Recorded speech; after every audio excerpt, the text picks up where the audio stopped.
Gold trusted gold buyers. మీరు తాకట్టు పెట్టిన బంగారాన్ని విడిపించి ఈ రోజు ఉన్న మార్కెట్ ధరకు కొనబడును.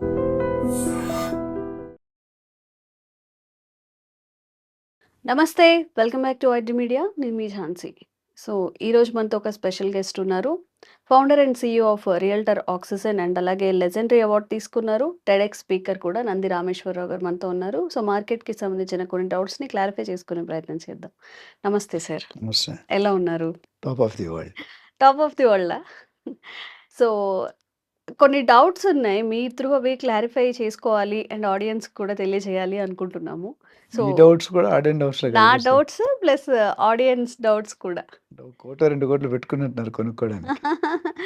సో ఏంటంటే ఈ ట్రిపుల్ ఆర్ గురించి చర్చ జరుగుతుంది, చాలా రోజుల నుంచి జరుగుతుంది. అసలు అంటే అది ఎప్పుడు కంప్లీట్ అయ్యే అవకాశం ఉంటుంది, ఎన్ని స్టేజెస్ ఇన్వాల్వ్ అయి ఉన్నాయి దీని గురించి? ఇది $1 మిలియన్ క్వశ్చన్. గవర్నమెంట్ వాళ్ళు అడగాలి, అన్నట్టు ఎట్లా చెప్తాను. ట్రిపుల్ ఆర్ అంటే మీకు ఏం తెలుసు అసలు? రీజనల్ రింగ్ రోడ్, అవునా? ఇంకో ట్రిపుల్ ఆర్ అంటే సినిమా, మూవీ, ఎన్టీఆర్ గారి మూవీ. ఇంకొక ట్రిపుల్ ఆర్ రఘురామరాజు, ఇంకొక కొత్త ట్రిపుల్ ఆర్ చెప్తాను. నేను అంతకుముందు కూడా చెప్పాను, రౌడీజం, రాజకీయం, రియల్ ఎస్టేట్. ఈ మూడింటికి ఏ అర్హత అక్కర్లే. చదువు, ఎక్స్పీరియన్స్, ఎవరైనా ఏదైనా చేయొచ్చు. ఎందుకంటే ట్రిపుల్ ఆర్ అనేది చాలా పెద్ద సబ్జెక్ట్.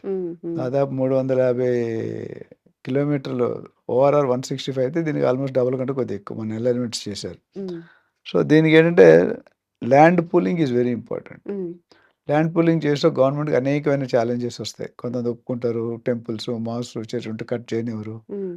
తర్వాత అలైన్మెంట్ అన్ని పాయింట్ ఏ పాయింట్ కవర్ అవుతుంది, ఎక్కడ దాకా వేయాలి, అధ్యయనం చేసినప్పుడు కొన్ని ఆటంకాలు మళ్ళీ కొన్ని చూస్తే మెట్రోలు ఇట్లా ఇలా తిప్పుంటాయి, ఇట్లా రోడ్లు కూడా ఇలా తిరుగుంటాయి. స్ట్రైట్ ఉండదు అన్ని రోడ్లు, కొన్ని రోడ్లు స్ట్రైట్ ఉంటాయి, కొన్ని వీలు కానీ ఇలా తిప్పి ఇలా వెళ్తారు. మెట్రో కానీ ట్రైన్ కానీ ఈ ఆటంకాలు ఎప్పుడు ఉంటాయి. సో ట్రిపుల్ ఆర్ కేసీఆర్ గారు ఉన్నప్పుడు స్టార్ట్ అయింది.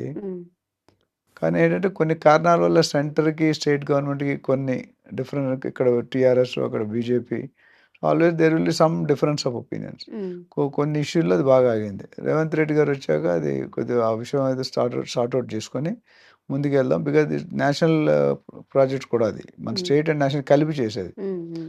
సో దాంట్లో మాట్లాడుతున్నారు. ఇప్పుడు చాలాసార్లు రేవంత్ రెడ్డి గారు మీకు ఢిల్లీ వెళ్ళడం జరిగింది, దేని మీద జరిగింది. ఇప్పుడైతే కాంట్రాక్ట్ ల్యాండ్ పూలింగ్ ఆల్మోస్ట్ అయిపోతుంది. ల్యాండ్ పూలింగ్ అయిపోయాక ప్రోటోకాల్ ఉంటుంది. ఏంటంటే క్యాబినెట్ ఆమోదించాలా, బడ్జెట్ రిలీజ్ చేయాలా, దాని తర్వాత టెండర్స్ కాల్ ఫర్ చేస్తారు, దాని తర్వాత కమర్షియల్ వీడియో టెక్నిక్ ఇవాల్యుయేట్ చేస్తారు, దాని తర్వాత కాంట్రాక్ట్ అవార్డు చేస్తారు. ఎవరికి తక్కువ వచ్చినాయో వాళ్ళు వచ్చిన తర్వాత అడ్వాన్స్ ఇవ్వాలి, అడ్వాన్స్ ఇచ్చాక కన్స్ట్రక్షన్ స్టార్ట్ అవ్వాలి, ప్రోగ్రెస్ మానిటర్ చేయాలి, ఫైనల్గా కంప్లీట్ అవ్వాలి.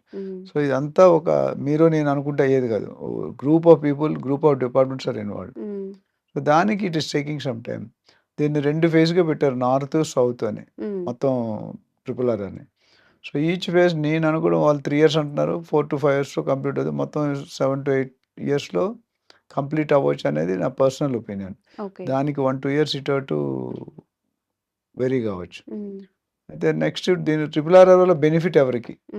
మీకా, నాకా, బయర్కా, సెల్లర్కా, బిల్డర్గా, అందరికీ బెనిఫిటే. ఎందుకంటే ట్రిపుల్ ఆర్ వల్ల కొంత ల్యాండ్ అనేది ఇప్పుడు ఏదైతే agriculture land, non used land, residential కట్టుకోకుండా దానికి కన్వర్ట్ అయిపోతుంది. డెవలప్ అవుతుందంటే ఒకప్పుడు మీరు చూసుకుంటే కుకట్పల్లి కానీ, దిల్సుఖ్ నగర్ కానీ, లేకపోతే కుషాయిగూడ, ఏఎస్ రావు నగర్ కానీ, ఓ 30 years బ్యాక్ వెళ్తే అది జంగిల్. అక్కడ ఎవరు కొంటారులే. కుకట్పల్లి ఎగ్జాంపుల్ తీసుకుంటే అసలు హైదరాబాద్లో చాలా ప్లేసెస్ని అలానే అంటుంటారు కదా, కొన్ని ఏళ్ల క్రితం ఇదంతా ముళ్ళ చెట్లు కానీ లేకపోతే ఏదో ఉంది, ఇక్కడ అడవిలా ఉందని. Jubilee hills. బట్ ఇప్పుడు అవి కొన్ని కోట్ల రూపాయల వాల్యూ చేసే, కోట్లు కాదు, వేల కోట్లు, లక్ష కోట్లు. సో అప్పుడు 1000 రూపాయలు 500 అంటే కుక్కటిపల్లి ఎవరు కొంటారు? మీరు బుర్ర ఉందా లేదా? అంత దూరం ఎవరు వెళ్తారు? కుక్కటిపల్లి 1.5 to 2 lakhs అయింది పర్ యార్డ్. అప్పుడు 2000 3000 కొనుక్కునే వాళ్ళు ఇప్పుడు 2 లక్షలు కొనుక్కుంటారు. సో ఈ విషయంలో చూసుకుంటే చాలా మంది రిగ్రెట్ అవుతారు, ఎందుకు కొనుక్కోలేదు. అట్లానే తెల్లాపూర్, కొల్లూరు, అట్లా డిఫరెంట్ చేస్తుంది. సో అట్లా ఈ మన జూబ్లీ హిల్స్ లేఅవుట్ స్టార్ట్ చేసినప్పుడు 5-6 రూపాయలు ఉండేది గజం 1970s. ఇప్పుడు 4 లక్షలు అయింది. 10 రూపాయలు 5 రూపాయలు 4 లక్షలు అంటే ఇట్స్ అ వండర్. అదే ఉంది ట్రిపుల్ ఆర్ చాలా వరకు ఓఆర్ఆర్ వరకు అవుటర్ రింగ్ రోడ్ వరకు ఉమ్, ఇంచుమించు కాస్ట్లు బాగా పెరిగిపోయాయి. ఉమ్, 1 lakh to 1.5 lakhs పర్. ఇప్పుడు ఎయిర్పోర్ట్ శంషాబాద్ ఎవరు తెలుసు? ఉమ్, శంషాబాద్లో ఇప్పుడు విపరీతమైన డిమాండ్. ఎయిర్పోర్ట్ చుట్టూ 10 కిలోమీటర్లు 40-50 వేలు గజం చెప్తున్నారు, 60,000 ఉమ్, 70,000. ఉమ్, ఇప్పుడు ఏమవుతుందంటే ఓఆర్ఆర్ నుండి ట్రిపుల్ ఆర్ఆర్ కనుక రెడీ అయితే ఓఆర్ఆర్ అయిన తర్వాత చాలా ట్రాఫిక్ కంజెషన్ తగ్గింది. ఉమ్, ట్రిపుల్ ఆర్ అయితే ఈ ఓఆర్ఆర్ మీద ఉన్న లోడ్ సగం డిస్ట్రిబ్యూట్ అయిపోతుంది. ఉమ్, సో పల్లెటూరు నుండి అంటే విలేజ్ బార్డర్ మన తెలంగాణ స్టేట్ బార్డర్ నుండి హైదరాబాద్ సిటీకి రావడానికి 3.5-4 గంటలు ఇప్పుడు పడుతుంది బై ఓకే. రోడ్. ఉమ్, ఈ ట్రిపుల్ ఆర్ఆర్ కంప్లీట్ అయితే కనుక హాఫ్ టైం తగ్గిపోతుంది. అంటే 3.5-4 గంటలు కాస్త 2 గంటలు ఒక అరగంట ఇటు అటు అయిపోతుంది. ఉమ్, సో ఎంత టైం సేవ్ అవుతుంది, ఎంత ఫ్యూల్ సేవ్ అవుతుంది అనేది మీకు అర్థమవుతుంది.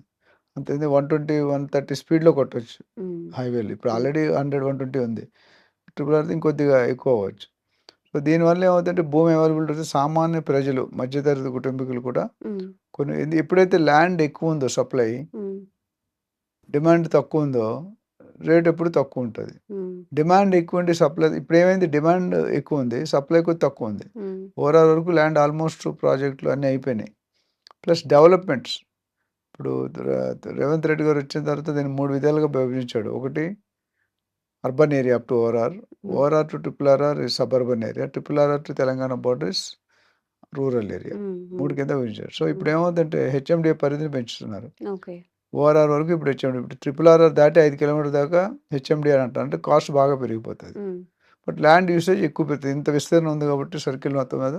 ఉమ్, సో ఫ్యూచర్లో కొనుక్కునే వాళ్ళకి మంచి అవకాశం ఉంది. ఇప్పుడు దూరంగా సిటీలో కొనుక్కుంటే మీకు అప్రిషియేషన్ జరగదు. ఉమ్, సిటీకి 50 నుండి 100 కిలోమీటర్ దూరంలో తీసుకుంటే మీకు అప్రిషియేషన్ అనేది బాగా ఉంటుంది, rate of increase. Okay. So అట్లానే రేవంత్ రెడ్డి గారు సీఎం అయిన తర్వాత డిక్లేర్ చేశాడు pharma clusters, pharma villages, um, satellite townships, industry corridors, metro extension, తర్వాత AI city, sports city, golf course, international cricket, రకరకాల ప్లేసుల్లో మొత్తం మన ఓఆర్ఆర్కి ట్రిపుల్ ఆర్కి మధ్యలో దాదాపు 10 నుండి 15 సెటిలైట్ టౌన్షిప్స్ వస్తాయి. 8-10 ఫార్మా క్లస్టర్స్ వస్తాయి. ఉమ్, సో దీనివల్ల ఏమవుతుందంటే అవి వచ్చాయంటే ఒకసారి ఆటోమేటిక్గా మెట్రో వచ్చింది అంటే డెవలప్ అయిపోతుంది. ఒకసారి జనం లివింగ్ స్టార్ట్ చేస్తే జనాలకు కావాల్సిన అన్ని పరికరాలు అన్నీ అంటే hospital, college, schools, restaurants, multiplexes ఇవన్నీ కూడా డెవలప్ అయిందంటే రేట్ పెరిగిపోతుంది. ఉమ్, సో ఓవరాల్గా we have to look at 7 to 8 years minimum పడుతుంది అనుకుంటున్నాను. ఓకే. సరే ఇప్పుడు ఏ టైంలో ఇన్వెస్ట్మెంట్ చేయాలి? ఏ టైంలో తీసుకోవాలి? ఈ స్టాక్స్ అనేవి? ఏ సీఎం ఉన్నా, ఏ పిఎం ఉన్నా, ఏ సూచన రియల్ ఎస్టేట్ ఇప్పుడు ఆగదు. ఉమ్, ప్రేమశాఖలో పాట ఉంది, ఆగదు ఏ నిమిషం నీకోసం. ఉమ్, నీకోసం నా కోసం ఏ నిమిషం ఆగదు. ఉమ్, ఎందుకంటే real estate is a part of roti, kapda, makaan, um, తిండి, బట్ట, గూడు. ఉమ్, కాకపోతే రియల్ ఎస్టేట్లో ఇన్వెస్టర్స్ కానీ, బయర్స్ కానీ, సెల్లర్స్ కానీ, ఉమ్, ఏజెంట్స్ కానీ ఉండాలి. అందులో ఎదగాలి అనుకుంటే ఇల్లు 3 సెగ్మెంట్లు కూడా ఉమ్, ఆ భూమాత అంత పేషెన్స్ ఉండాలి, ఆకాశం అంత ఆశ ఉండాలి. ఉమ్, కానీ ఇప్పుడు ఏమవుతుందంటే మన నెక్స్ట్ టాపిక్ మీరు అడుగుతారేమో, ఉమ్, ఆకాశం అంత ఆశ కూడా అత్యాశకి వెళ్ళిపోతుంది. అవును. అప్పుడు చీటింగ్ మొదలవుతుంది. ఉమ్, బిల్డర్స్ దగ్గర ఎక్కడ మనం బిల్డర్స్ తప్పలేదు, బిల్డర్స్ క్లియర్గా చెప్తున్నారు పర్మిషన్స్ లేవు, ఉమ్, టీటీసీబీ లేదు, హెచ్ఎండే లేదు, రేరా లేదు. చెప్పినా మనం డిస్కౌంట్ మీద వెళ్ళిపోతాం. Discount is very dangerous word. Um, discount ఎక్కడుందో చీటింగ్ అక్కడ ఉంటుంది. ఉమ్, ఉమ్, చాలా ఇప్పుడు మీరు ఏదైనా ఎలక్ట్రానిక్ షాప్ లేకపోతే బట్టల షాప్కి వెళ్ళారనుకోండి, ఉమ్, హోర్డింగ్ ఉంటాయి రోడ్డు మీద, పెద్ద పెద్ద బోర్డ్స్ ఏముంటాయి, 60% డిస్కౌంట్, అవును. 70% డిస్కౌంట్, కేజీ 100 రూపాయలు అమ్ముతుంటారు అట్లా. ఉమ్, ఉమ్, అక్కడికి వెళ్ళాక ఏమవుతుంది, మీరు మీ హస్బెండే మిమ్మల్ని తీసుకెళ్తారు, నీకు బట్టలు కొంటా మ్యారేజ్ డే పదాన్ని. ఉమ్, ఇక్కడ వెళ్ళగానే 1,00,000 రూపాయలు చీర చూపిస్తాడు, 50% డిస్కౌంట్, ఎంత 50,000. ఉమ్, 50,000 పెట్టి నిజంగా మీ ఆయన కొంటాడా? ఎవరైనా కొనరు. ఉమ్, ఇది ఫంక్షన్ ఉండి పట్టు చీరలు అయితే తప్ప అవును. రెగ్యులర్ వాటికి nobody will buy. Um. But అక్కడ ఇప్పుడు ఆయన పరిస్థితి ఏంటి, తీసుకుని వెళ్ళి హస్బెండ్ కొనకపోతే ఏమవుతుంది, ఇంటికి వెళ్తే నీకు తెలుసు నాకు తెలుసు. ఓకే. కొనాలంటే జోబు సహకరించదు. ఉమ్, సో ఇక్కడ ఏమవుతుంది, నేను ఎవరిని బ్లేమ్ చేయట్లేదు. కస్టమర్ షుడ్ థింక్, డిస్కౌంట్ అనగానే ఓ ఎగేసుకొని పరిగెడతారు. అవును. రియల్ ఎస్టేట్లో కూడా అదే అవుతుంది. ఉమ్, ఏమవుతుందంటే 10,000 రూపాయలు స్క్వేర్ ఫీట్ అమ్ముతున్నాం లేదా స్క్వేర్ యార్డ్ అమ్ముతున్నాం అంటారు. ఉమ్, దానికి వాళ్ళు ఏం చేస్తారు, 35% డిస్కౌంట్. అంటే 10,000లో 3,500 తగ్గిపోతుంది. ఉమ్, మనకు 6,500 అంటే ఎంత బెనిఫిట్ అనుకుంటారు. అవును. సో ఇక్కడ only there is a slip between the cup and the lip. ఎందుకంటే బిల్డర్ అనేవాడు 6,500 చూస్తున్నాడు, మీరు 3,500. ఎవరిలో ఎక్కువ లాస్ అయ్యేది మనం. ఉమ్, మన తెలుగు ఇండియన్ సంప్రదాయం ఏంటంటే చూస్తుండగా సూది పోనేము, చూడకుండా ఏనికి పోయినా వదిలేస్తాం. హ్మ్. ఇక్కడ డిస్కౌంట్‌లో ఇక్కడ 90% of the payment of the total value should be paid in 30 days. Hmm. Projects 3 years. 3 years అంటే 4 ఇయర్స్ అవుతది ఆటోమేటిక్‌గా. కొన్ని ప్రాజెక్టులు 5, 10 సంవత్సరాలు డిలే కూడా ఉన్నాయి. హ్మ్. సో, ఈ 90% 30 డేస్ కలెక్ట్ చేసి పర్మిషన్ రావచ్చు, రాకపోవచ్చు, బిల్డర్ ఉండొచ్చు, బిల్డర్ మూసొచ్చు, కట్టొచ్చు, కట్టకపోవచ్చు, సునామీ రావచ్చు, తుఫాన్ రావచ్చు, ఏదైనా ఫండ్స్ డైవర్ట్ అవ్వచ్చు. హ్మ్. లాస్ ఎవరికి? ముళ్ళొచ్చి అరిటాకు మీద పడినా, అరిటాకు వచ్చి ముళ్ళు మీద పడినా ఎవరికి ఓకే. లాస్? లాస్. అరిటాకుకే లాస్. సో, కొన్న వాళ్ళకే లాస్ కొన్ని కాబట్టి. సో, బాలకృష్ణ గారి డైలాగ్ ఉంది. ట్రైన్ నా ముందున్న, నా ముందు ట్రైన్ ఉన్న, లాస్ట్ ట్రైన్‌కే అంటాడు.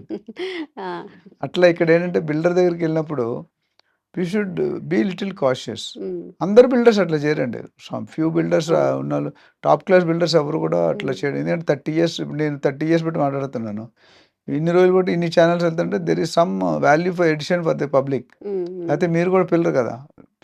మిమ్మల్ని మీరు సరి చేయమని మిమ్మల్ని పిల్లరు, నేను సరి చేయమని నన్ను పిల్లరు. హ్మ్. ఇది అండర్‌స్టూడ్. హ్మ్. సో, ఇక్కడ ఇది ఈ డిస్కౌంట్లు అనేది కొద్దిగా ఎఫెక్ట్ అవుతుంది. ఓకే. సో, అక్కడ చూసుకోవాలి ఒక బిల్డర్ బ్యాక్‌గ్రౌండ్ గాని, హ్మ్. సో, అవన్నీ చూసుకుంటేనే మీకు వీలవుతది. లేకపోతే unnecessarily you will land up into హ్మ్. ప్రాబ్లమ్స్. ఓకే. సో, మనం 2 తెలుగు రాష్ట్రాల గురించి మాట్లాడుకోవాలి గాబట్టి, ఈ మార్కెట్ సినారియో అనేది ఏపీలో ఎలా ఉంది సార్? మార్కెట్ సినారియో అనేది తెలంగాణలో ఎక్కడైనా రియల్ ఎస్టేట్ అనేది ఎక్కడ పెట్టినా బావుంటదండి. హ్మ్. కొన్ని ప్లేసుల్లో పెట్టింది బంగారం, పట్టిందల్లా బంగారం అంటారు కదా! అవును. మీరు నేను కొద్దిగా మార్చానమాట. హ్మ్. పట్టిందల్లా వజ్రం అవుతది కొన్ని ఏరియాల్లో. హ్మ్. డైమండ్‌కి, గోల్డ్‌కి తేడా తెలుసు. ఇప్పుడు ratings approvals silver rated, gold rated, platinum rated అంటాయి. హ్మ్. ప్లాటినం రేట్ ఐజీబీసీలో especially Indian hmm. Green building council. Hmm. ఇక్కడ ఏమవుతుంటే మీ ఇన్వెస్ట్‌మెంట్ ఏ పర్పస్ ఉంది? Whether it's AP or Telangana. Hmm. దేనికోసం పెట్టుకుంటున్నారు? మీ సొంతంగా ఉండడానికా? హ్మ్. లేకపోతే ట్రేడ్ చేయడానికా? స్పెక్యులేషన్ అంటారు. హ్మ్. మూడోది రెంటల్ ఇన్‌కమ్ కోసమా? హ్మ్. నాలుగోది లాంగ్ టర్మ్ ఇన్వెస్ట్‌మెంట్. అంటే పెట్టేస్తారు 10 జనరల్‌గా గ్రాండ్ మదర్స్ మనోళ్ళకి, మనవరాళ్ళకి ఇస్తుంటారు. హ్మ్. ఈ తండ్రికి ఇస్తే ఖర్చు పెట్టేస్తాడనే డౌట్‌తోనో, నీ పేరున ఒక ల్యాండ్ ఉంటే ల్యాండ్ ఏం చేయలేరు కదా! హ్మ్. అట్లా ఏస్తారు. సో, ఈ 4 పర్పస్ బట్టి మన ఏరియాస్ మారుతాయి, స్ట్రాటజీ మారుతది, సెగ్మెంట్ మారుతది. ఇప్పుడు రెసిడెన్షియల్‌లో పెట్టాలా? కమర్షియల్‌లో పెట్టాలా? హ్మ్. అగ్రికల్చర్ ల్యాండ్స్‌లో పెట్టాలా? హ్మ్. ఫార్మ్ ప్లాట్స్‌లో పెట్టాలా? రీటైల్‌లో పెట్టాలా? రిసార్ట్‌లో పెట్టాలా? రకరకాల సెగ్మెంట్స్ ఉన్నాయి. హ్మ్. రియల్ ఎస్టేట్ అందరికీ తెలిసిందంటే ప్లాట్ ఒకటి అమ్మడం అనుకుంటారు. ప్లాట్ అమ్మడానికి 1% there are 100 departments in real estate also. Hmm. ఇప్పుడు మెడికల్‌లో ఎన్ని ఫీల్డ్స్ ఉన్నాయి? గైనకాలజీ, ఆనకాలజీ, కార్డియాలజీ, అట్లా సాఫ్ట్‌వేర్‌లో ఎన్నున్నాయి? బోలెడున్నాయి. హ్మ్. ఏ artificial intelligence, cyber security, data science, machine language చాలా ఉన్నాయి. హ్మ్. ఇట్లా ప్రతి దాంట్లో కూడా ఉంటాయి. అవును. కాకపోతే సాఫ్ట్‌వేర్, మెడికల్ కొద్దిగా అభివృద్ధి చెంది పబ్లిక్‌లో అవేర్‌నెస్ వచ్చింది. హ్మ్. రియల్ ఎస్టేట్ మీద అవేర్‌నెస్ రావాల్సిన అవసరం కొద్దిగా ఉంది. అవును. అవును. సో, తెలంగాణలో ప్రస్తుతం చూసుకుంటే నాకున్న ఒపీనియన్ బట్టి ఫస్ట్ బండ రూల్ ఏంటంటే ట్రిపుల్ ఆర్ఆర్‌కి 5 కిలోమీటర్ అటైనా ఇటైనా పెట్టుకుంటే తక్కువ రేట్‌లో దొరుకుతది. హ్మ్. ఓఆర్ఆర్ సిటీ ఉండాలనుకుంటే సిటీలో కొనుక్కోవాలి. అంటే ఎక్స్‌పెక్ట్ చేయకూడదు. హ్మ్. ఎందుకంటే లోకల్‌లో ఫ్లాట్ కొనుక్కుంటే 10, 12 సంవత్సరాలు పడుతది డబుల్ అవ్వడానికి. తర్వాత ఏమవుతదంటే డిప్రిషియేట్ అయిపోతది. హ్మ్. అదే విల్లా కొనుక్కుంటే 8-10 ఇయర్స్ పడుతది. అది సగం డిప్రిషియేట్ అవుతది. ప్లాట్ కొనుక్కుంటే డిప్రిషియేషన్ ఉంటది. ఎక్కడైనా మీరు సెకండ్ హ్యాండ్ ప్లాట్ అని విన్నారా? సెకండ్ హ్యాండ్ ఫ్లాటా? ఆ! ఎక్కడా వినలేదు సార్. సెకండ్ హ్యాండ్ ఫ్లాట్ అని విన్నారు కదా! హ్మ్. సో, సెకండ్ హ్యాండ్ ప్లాట్ లేదు కాబట్టి ప్లాట్ ఎప్పుడు is always a original thing virgin. హ్మ్. సో, దానికున్న గ్రోత్ దేనికి ఉండదు. హ్మ్. బట్ ప్రొవైడెడ్ ఏంటంటే హ్మ్. మీరు కొనుక్కునేటప్పుడు హ్మ్. ప్రాపర్టీ గురించి మొత్తం పరిశీలించుకోవాలి. మొత్తం ఓకే. చెక్ జేసుకోవాలి. లీగల్ ఒపీనియన్ ఉందా లేదా? హ్మ్. ఈసీ ఉందా లేదా? హ్మ్. లింక్ డాక్యుమెంట్స్ కరెక్ట్ ఉన్నాయా లేదా? హ్మ్. ఇట్లా రేరా పర్మిషన్ ఉందా లేదా? తేడా ఉందా డీటీసీపీ లేదా? ఉందా లేదా? హ్మ్. హెచ్ఎండీ ఉందా లేదా? హ్మ్. ఇవన్నీ కనుక్కొని ప్లస్ మెయిన్‌గా బిల్డర్‌ని కలవాలి. కలవకపోతే సో, నేననేదేంటంటే ఇప్పుడు ప్రస్తుతం ముంబై హైవే, బెంగుళూరు హైవే కొద్దిగా పీక్‌లో ఉన్నాయి. హ్మ్. శ్రీశైలం హైవే కొద్దిగా ఒకప్పుడు పీక్ ఉంటది గానీ కొత్త గవర్నమెంట్ వచ్చాక కొద్దిగా స్లో డౌన్ అయింది. అంటే 4th సిటీ డిక్లేర్ చేశారు గానీ హ్మ్. ఇంకా దాని పనులు స్టార్ట్ అవ్వాల్సిన అవసరం ఉంది. హ్మ్. మేనిఫెస్టోలో పెట్టడం పొలిటికల్ లీడర్స్ అందరూ కూడా స్టేట్‌కి నేను సీఎం అయ్యానో లేకపోతే పీఎం అయ్యానని అనుకోని ఏదో చేద్దామని తపనతో ఉంటారు. అది హ్మ్. మంచి హ్మ్. ఇంటెన్షన్. చేయడానికి దేర్ ఆర్ 101 ఫ్యాక్టర్స్. ఇన్‌ఫ్రాస్ట్రక్చర్ ఉండాలి, డబ్బులుండాలి, టీమ్ ఉండాలి, మనీ లేకపోతే ఏమీ కాదు. హ్మ్. అవునా? అవును. ఇప్పుడు ప్రస్తుతం మనకు లోపం ఏంటంటే ఏపీ గవర్నమెంట్, తెలంగాణ గవర్నమెంట్ డబ్బులనేది కొద్దిగా స్కేర్సిటీ ఉంది. హ్మ్. ఫండ్స్ లేవు కదా! 7,00,000 అప్పు ఉంది. హ్మ్. దానికి వడ్డీ కట్టడానికే మన లైఫ్ అయిపోతుంది. ఇప్పుడు మొన్న సీఎం గారు పబ్లిక్‌గానే ఖజానాలో డబ్బులు లేవని చెప్పారు. హ్మ్. సో, సో డబ్బులు లేవంటే సరిపోదు కదా, డబ్బులు లేవంటే కూడా దాన్ని ఎలాగా చేయాలని ప్రయత్నాలు క్రియేట్ చేస్తున్నారు. చేయాలి కదా. They are putting their efforts. But ఇంగ్లీష్లో ప్రాబ్లం చెప్తాను, hard efforts never fail. So ఇవి ఎఫర్ట్స్ పెడుతున్నారు, డెఫినెట్గా ఇవాళ కదా రేపైనా రిజల్ట్స్ వస్తాయి. రిజల్ట్ వచ్చాక వర్క్ పుంజుకుంటుంది. ఇప్పుడు కొద్దిగా స్లో డౌనే ఉంది మార్కెట్. ఓకే. స్లో డౌన్ ఉన్నా అది పికప్ అయ్యే ఛాన్స్ ఉంది. కొద్దిగా మూమెంట్ వచ్చింది ఫిబ్రవరి, మార్చిలో, జనవరిలో. మళ్ళీ కొద్దిగా స్లో అయింది. మేబీ ఇంకొక కొద్ది టైం తర్వాత, సమ్ మంత్స్ తర్వాత డెఫినెట్లీ మార్కెట్ పికప్ అయ్యే సూచనలు కనిపిస్తున్నాయి. ఎందుకంటే ఇప్పుడు గవర్నమెంట్ ఫోకస్ సీరియస్గా ఉంది. ప్లస్ అంతకుముందు కేసీఆర్ గారు ఉన్నప్పుడు ఎక్కువ వెస్ట్ జోన్ మీద ఫోకస్ చేసాం హైదరాబాద్లో. ఇప్పుడు ఈ గవర్నమెంట్ ఏం చేస్తారు, మొత్తం స్టేట్ మెగా ప్లాన్ వేస్తున్నారు. నెక్స్ట్ 25 yearsకి హైదరాబాద్ ఎక్కడ ఉండాలి, ఇప్పుడు ఎక్కడ ఉంది, ఇప్పుడు నుండి ఎక్కడికి వెళ్తుంది, where are we now, where we want to go. So దాని మీద అధ్యయనం జరుగుతుంది. సంబంధిత అధికారులకు ఇచ్చారు, రేట్లు కూడా పెంచుకున్నారు, హెచ్ఎండి పరిధి పెంచారు, RRR వర్క్ వేగంతో చేస్తున్నారు. సో మీకు మంచి అప్రిషియేషన్ కావాలంటే గేటెడ్ కమిటీలో పెట్టుకొని ముంబై హైవే, బెంగళూరు హైవే కొనుక్కుంటే కొద్దిగా బాగుంది. మిగతా కూడా అప్రిషియేషన్ అవుతాయి కానీ కొద్దిగా స్లో ఉన్నాయి. ఇప్పుడు ఈస్ట్లో అంత ఎక్కువ డెవలప్మెంట్స్ లేవు. ఈస్ట్ అంటే Warangal highway, Vijayawada highway, Sagar highway. ఈస్ట్లో మాత్రం కొద్దిగా స్లో డౌన్ ఉంది. వెస్ట్లో మాత్రం బాగుంది. నెక్స్ట్ సౌత్ పికప్ అవుతుంది అనుకుంటే, 4th city వస్తే పికప్ అవుతుంది. తర్వాత మీరు ఏపీ గురించి అడిగారు. ఏపీలో కూడా ఫస్ట్ 5 years ప్లానింగ్లో సరిపోయింది. ఫస్ట్ చంద్రబాబు నాయుడు సీఎం ఉన్నప్పుడు. ఇప్పుడు ఏమైంది, సీఎం అయిపోయిన తర్వాత పోయింది ఒక టర్మ్. అక్కడ ఏం జరిగింది మనం డిస్కస్ చేసుకోకర్లేదు, ఎంత ఇదైపోయింది, వెనక్కి వెళ్ళిపోయాం మనం. 10 years బ్యాక్ వెళ్ళిపోయింది. కానీ ఇప్పుడు ఏమవుతుంది, మళ్ళీ కొత్త సీఎం రెండోసారి అయినప్పుడు కొద్దిగా జనాల్లో అంచనాలు పెరిగాయి, ఎక్స్పెక్టేషన్ పెరిగాయి, హోప్ పెరిగింది. కానీ ఇక్కడ కూడా ప్రాబ్లం అంటే 10-11 లక్షలు అంత కోట్ల అప్పు ఉంది. ఇక్కడ కూడా హైదరాబాద్ కొద్దిగా బెటర్, గుడ్లో మెల్లి అంటారు కదా, కొద్దిగానే ఇన్కమ్ వస్తుంది. ఆ ఇన్కమే లేదు కదా. హైదరాబాద్ విడిపోయిన తర్వాత దెర్ ఇస్ నో ఇన్కమ్. ఇప్పుడు ఇన్ఫెంట్ బేబీ, ఇప్పుడు జస్ట్ బోర్న్ బేబీ కూర్చోవాలా, బొంగరాలా, పాకరాలా, నడాలా, జాగింగ్, రన్నింగ్, అంటే దెర్ ఈజ్ టైం పడుతుంది. అయితే కొన్ని మంచి పనులు ఏమవుతున్నాయంటే, అమరావతి క్యాపిటల్ అని ఫిక్స్ అయిపోయింది. ఇప్పుడు నెక్స్ట్ ఏ గవర్నమెంట్ వచ్చినా అమరావతిని, ఎందుకంటే సెంట్రల్ గవర్నమెంట్ 15,000 కోట్లు దానికే ఇచ్చారు. తర్వాత Adani, Ambani, Microsoft, Tesla, Amazon, Google, YouTube, Facebook వీళ్ళందరూ కూడా ఇన్వైట్ చేశారు ఆల్రెడీ. లోకేష్ బాబు వెళ్ళినప్పుడు అమెరికా టూర్. అట్లనే చంద్రబాబు నాయుడు లోకల్లో మాట్లాడుతున్నారు. సో ఫారెన్ టూర్స్ వెళ్తున్నారు. సో అన్ని డిస్కషన్లో ఉన్నాయి, కొన్ని పాజిటివ్ రిజల్ట్స్ వస్తున్నాయి. మన నరేంద్ర మోడీ గారు వచ్చినప్పుడు 58,000 కోట్లకి శంకుస్థాపన చేశారు. అది నిజంగా ఇంప్లిమెంట్ అయితే టోటల్లీ డిఫరెంట్ ఉంటుంది. ఎందుకంటే ఆ మార్కెట్ అనేది ఇప్పటి వరకు ఏమైందంటే, అంతకుముందు పోయిన రే ఆఫ్ ఓపెన్ ఇప్పుడు చంద్రబాబు నాయుడు బ్యాక్ తేడానికి ట్రై చేస్తున్నారు. ఈ ప్రాసెస్లో ఏంటంటే చాలామంది బిల్డర్స్ కానీ, ఏజెంట్స్ కానీ, ఇన్వెస్టర్స్ కానీ మిగతా రాష్ట్రాలకి, మిగతా ప్లేసెస్ షిఫ్ట్ అయ్యారు. కొంతమంది హైదరాబాద్ షిఫ్ట్ అయ్యారు, కొంతమంది బెంగళూరు, చెన్నై, దగ్గర పూణే ఉన్న ఏరియాలో షిఫ్ట్ అయిపోయారు. ఇప్పుడు వాళ్ళు మళ్ళీ వెనక్కి తీసారు. మొత్తం అందరు షిఫ్ట్ అయ్యారంటే అందరు షిఫ్ట్ అవ్వలేదు, కొంతమంది, some portion of the people. వాళ్ళందరూ వెనక్కి రావాలంటే ఇక్కడ ఏదో అవుతుంది, ఏదో అదిరిపోతుంది, మిరకిల్స్ అవుతాయి అంటేనే వాళ్ళు వెనక్కి వస్తారు. వైజాగ్ బేసిక్గా, లేకపోతే విజయవాడ బేసిక్గా అక్కడ సెటిలర్స్ అవుతారు. బట్ ఎవరైతే ట్రేడింగ్ ఉంటారో, ఫ్లోటింగ్ జనం, వాళ్ళు ఉండరు. వాళ్ళు ఎక్కడ బెల్లం ఉంటే అక్కడ ఏగలు ఉంటాయి. సో ఎక్కడ బెల్లం ఉంటే అక్కడికి వెళ్తారు వాళ్ళు. వైజాగ్ అన్న మాట వచ్చింది కాబట్టి ఫ్లక్చువేషన్స్ లేవు. అంటే ఎలా ఉన్నా కానీ వైజాగ్లో కాస్త బ్యాలెన్స్డ్గా ఉంది మార్కెట్ అని చెప్తూ ఉంటారు. సో ఇది నిజమేనా సార్? అక్కడ ఏమైనా ఇన్వెస్ట్మెంట్ ఎక్కువ చేస్తే బాగుంటుంది, రిటర్న్స్ బాగుంటాయి? డెఫినెట్గా వైజాగ్ ఆల్టుగెదర్ డిఫరెంట్ అండి. నేను వైజాగ్లోనే పుట్టాను, కేంద్ర విద్యాలయంలో చదువుకున్నాను. వైజాగ్ అంటే నాకు, కానీ హైదరాబాద్, నేను వైజాగ్లో కంటే హైదరాబాద్లో ఎక్కువ ఉన్నాను. 35 years హైదరాబాద్లో ఉంటే మిగతా 20 years ప్లస్ వైజాగ్లో ఉన్నా. సో వైజాగ్ ఏంటంటే మీకు తెలిసే ఉంటుంది, కాస్ట్ ఆఫ్ లివింగ్ వైజాగ్లో ఎక్కువ, హైదరాబాద్ ఎక్కువ. అంటే ఏం చెప్తారు, క్యాపిటల్ మంది, ఎక్కడ ఎక్కువ కాస్ట్ ఆఫ్ లివింగ్? హైదరాబాద్లోనే ఎక్కువగా ఉంది, కానీ రివర్స్ వైజాగ్లో ఎక్కువ. అవునా? అది చాలా మంది, ఎందుకంటే వైజాగ్లో ఉన్న విషయాలు మన దగ్గర లేవు. You are capital, that is not capital, but వైజాగ్లో కాస్మోపాలిటన్, అన్ని రకాల జాతులు, అన్ని రకాల కమ్యూనిటీ, అన్ని రాష్ట్రాల వాళ్ళు ఉంటాయి. ఎందుకంటే పబ్లిక్ సెక్టర్స్ ఎక్కువ ఉన్నాయి. సీ టు ఎయిర్, సముద్రం నుండి ఎయిర్ దాకా అన్ని బేస్ ఉన్నాయి. మన దగ్గర సీ లేదు, ఎయిర్ ఫోర్స్ అంత పెద్దది కాదు. కానీ అక్కడ ఈస్టర్న్ నేవల్ కమాండ్ ఉంది. అంటే ఇండియాకి ఈస్టర్న్ నేవల్ అంటే one of the biggest command. ఇప్పుడు ఆర్కే బీచ్, రామకృష్ణ బీచ్ అనేది చాలా పెద్దది. చాలా పోర్ట్స్ కానీ అదేమంటారు బెల్ట్లో కన్వేయర్ బెల్ట్స్ కానీ అట్లానే public sector top of the top Visakhapatnam steel plant, port, dockyard అట్లా రకరకాల హెచ్పిసిఎల్, బిహెచ్పివి పెద్ద పెద్ద ఉన్నాయి. తెలిసిందంటే జగదాంబ సెంటర్, అంతేనా? అది ఒకప్పుడు మాట. ఇప్పుడు మాట అలా కాదు. జగదాంబ నుండి మనం ఎలాగైతే 100 కిలోమీటర్లు వాళ్ళు 30-40 కిలోమీటర్లు వెళ్ళిపోయారు.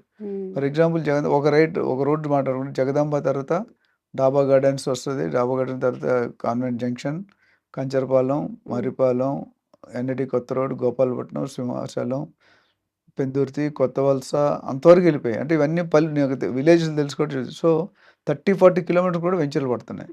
వైజాగ్ మొత్తం సిటీ అంతా కలిపితే 10 కిలోమీటర్ డయామీటర్, అంతకంటే ఎక్కువ ఉంటుంది. మిగతా వెళ్ళిందంతా ఇంటీరియర్స్. అంటే 1 అవర్ డ్రైవ్ పడుతుంది మీకు కొత్త వలసకి వెళ్ళడానికి. 1 అవర్ డ్రైవ్ బస్సులో. ఇంకా కొద్ది ముందుకు వెళ్తే ఇంకొక టైం పడుతుంది. సో దానివల్ల ఏమైందంటే సిటీ ఎక్స్పాండ్ అవ్వడం వల్ల పబ్లిక్ ఎక్కువైపోతున్నారు. ఎవ్రీ ఇయర్ హైదరాబాద్కి ఎలాగైతే వలసలు అవుతాయి అక్కడ కూడా వలస ఉన్నాయి. సో వైజాగ్లో రేటు కూడా మెయిన్ సిటీలో కొన్న 2-3 లక్షలు ఉంటుంది గజం.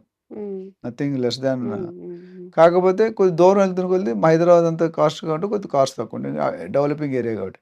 సో ఓవరాల్గా వైజాగ్ చంద్రబాబు నాయుడు గారు ఉన్నప్పుడైనా, జగన్ గారు ఉన్నప్పుడైనా, ఇంకెవరు ఉన్నప్పుడైనా మార్కెట్ ఎప్పుడు కూడా పెద్ద వేరియేషన్స్ లేవు. ఇలా పడిపోయి ఈసీజీ తీస్తాం చూడు, జనరల్ స్టేబుల్ ఉంటే ఉంటాడు. మనిషి ఒకసారి వచ్చి అంటే కథం అయిపోయింది. అట్లా లేదు, చాలా స్టేబుల్ గ్రోత్. అది పడిపోదు, పెద్ద పెరగదు, అట్లా ఉంటుంది. టెంపరేచర్ కూడా మనకంటే వాళ్ళకి తక్కువ ఉంటుంది, కానీ హ్యూమిడిటీ వాళ్ళకి ఎక్కువ ఉంటుంది.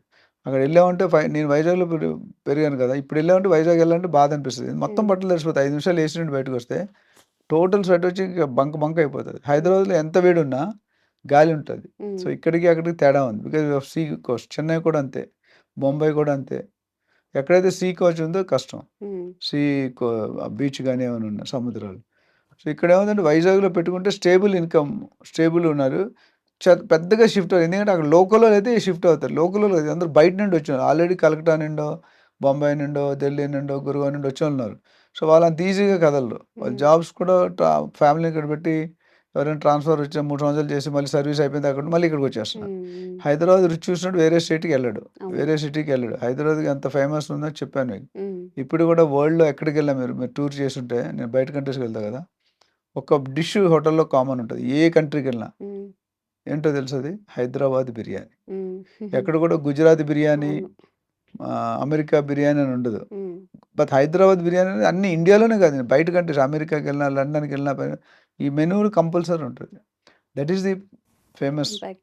హైదరాబాద్లో తుఫాన్లు, డెక్కన్ ప్లేటో వల్ల హైట్లో ఉండడం వల్ల మన ఊడులు, బుడమేర్లు రాకూడదు అనుకుందాం. Culture of people very friendly. ఏ జాతి వాడైనా, ఏ సెగ్మెంట్ అయినా, ఏ శాలరీ తెచ్చుకున్నా దే కెన్ సర్వైవ్. 10,000 దగ్గర 10 కోట్ల దాకా తెచ్చుకున్న ఇన్కమ్స్ ఉన్నారు. 30% of billionaires are from Hyderabad. So Vizag ఏంటంటే ఆల్టుగెదర్ ఇట్స్ ఇప్పుడు అమరావతి, గుంటూరు, విజయవాడలో కొద్ది డౌన్ అయినాయి, బికాస్ క్యాపిటల్ వస్తుందని రాలేదు. అక్కడ డిస్టర్బ్ కాలేదు. వైజాగ్ క్యాపిటల్ వస్తా అనుకున్నారు. చాలా మంది public were not interested in Vizag becoming capital. ఎందుకంటే క్యాపిటల్ అయితే మిగతా లొల్లంతా పెరుగుతుంది. ట్రాన్సిట్, ట్రాఫిక్, పొల్యూషన్, కార్లు ఇవన్నీ ఉంటాయి. సో ఆల్వేస్ దేవర్. అందుకని మీరు చూసుకుంటే రైతులు ఎంత ధర్నా చేశారు చూసారు కదా, ఇయర్స్ 5 సంవత్సరాల పైనే ధర్నా చేశారు, అది బ్యాక్ తెచ్చుకున్నారు. సో వైజాగ్లో పెట్టుకున్న వాళ్ళు స్టేబుల్ మార్కెట్ అని చెప్పదు, కన్సిస్టెంట్. ఇప్పుడు క్రికెట్లో ఇన్ఫార్మ్డ్ బ్యాట్స్మెన్ ఏ మ్యాచ్ అయినా 40-50 కొట్టుకుంటే బయటికి రాడు. డేవిడ్ వార్నర్ అని ఒక ఆయన ఉన్నాడు SRHలో, అట్లా. So Vizag is always a good market and they can invest. Me through ఇంకా చాలా డౌట్స్ క్లారిఫై చేసుకునే ప్రయత్నం ఇంకా చేద్దాము. మీకు ఎలాంటి డౌట్స్ ఉన్నా కానీ, అంటే ఎక్కడ ఇన్వెస్ట్మెంట్ చేయాలి, ఎలా చూజీగా ఉండాలి, ఇవన్నీ కూడా బాగా డౌట్స్ ఉన్నవి కామెంట్స్ చేయండి. తప్పకుండా వాటి మీద వీడియో చేసే ప్రయత్నం చేస్తాం. Thank you sir.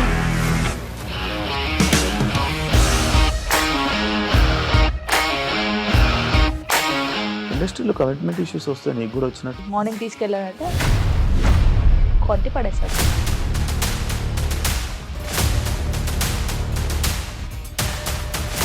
ఒక్కళ్ళు కూడా చూడలేదు ఈ సినిమా అని చెప్పడానికి కూడా చాలా ధైర్యం కావాలి. అది నిజం కదా, దాంట్లో ధైర్యం ఏంటి? ఇది నెక్స్ట్ డే ప్లేట్ మార్చేస్తే తప్పు కదా. As of now we are comfortable this అని నేను అనుకుంటున్నాను. రష్మిక గారిది మీది ఒకే ఊరు అంట కదా?